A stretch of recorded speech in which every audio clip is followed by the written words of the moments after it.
دیکھو میری محترم اور پیاری بہنوں، اگر تم چاہتی ہو کہ تم خوش رہو اور پرسکون رہو تو ہر اس شخص سے سخت لہجہ اختیار کرو جسے تم نہیں جانتے، جس کے اگلے پچھلے سے تم ناواقف ہو۔ یہ نہیں کہ ایک دو دفعہ بات کی اور کہا میں تو بہت اچھے سے جانتی ہوں اسے۔ تم اصل میں میٹھے لہجے میں نرم پڑ جانے والی ہو۔ تم نہیں جانتے کہ دنیا کتنی بے رحم ہے۔ بے شک مرد اچھا ہو یا برا، دو طرح کے لوگ پائے جاتے ہیں اس دنیا میں۔ تمہیں پہچان کرنا ہوگی۔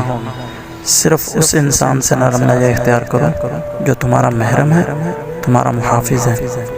ہر ہنسنے والا تمہارا سگا نہیں۔ تمہیں خود کو خود پروٹیکٹ کرنا ہوگا۔ ہر شخص سے تم ہنس کر بات نہیں کر سکتی، کیونکہ تم نہیں جانتی کہ سامنے والا کیا سوچ رکھ کر تم سے بات کر رہا ہے، اور جب تک تمہیں سمجھ آتی ہے تم پہ ٹیگ لگ چکا ہوتا ہے۔ اور بد کرداری کا یہ ٹیگ لگانے میں تمہارے دوست، گھر والے، رشتہ دار سب شامل ہوتے ہیں۔ بے شک تم کتنی ہی اچھی کیوں نہ ہو، اس دنیا کو صرف عورت ہی ملی ہے ذلیل کرنے کے لیے۔ اگر اس دنیا کو پتہ چل جائے کہ قرآن نے عورت کو کتنی عزت دی ہے تو لوگ عورت کے جذبات سے کھیلنا بند کر دیں، مگر اس میں 50% تم خود ذمہ دار ہوتی ہو۔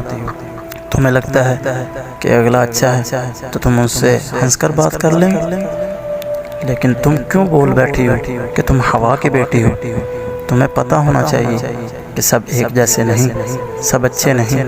تم پہ فرض ہے کہ تم سب سے سخت لہجہ اختیار کرو اور اپنے اوپر حرف نہ آنے دو کہ تم بد کردار ہو اور ہر کسی سے گل ملنے والی ہو۔ پھر تم اچھی ہو، سچی ہو نہیں ہوگی تو تمہیں غلط کہہ دیا جائے گا، اور جب ایک بار تم پہ تہمت لگ جائے تو صدیاں لگ جاتی ہیں اسے صاف کرنے میں۔ تمہارے لیے تو مریم اور یوسف علیہ السلام کا واقعہ ہی کافی ہے کہ الزام لگانے والا تمہارا کردار اور پاکی نہیں دیتا، اسے بس الزام لگانا ہوتا ہے اور تم پہ کتابیں لکھنی ہوتی ہیں۔ اس لیے بہتر ہے کہ تم اپنے لہجے کو اپنا ہتھیار بناؤ اور اپنی زندگی پرسکون بنا لو، پھر دیکھنا سب بہتر سے بہترین ہو جائے گا انشاءاللہ۔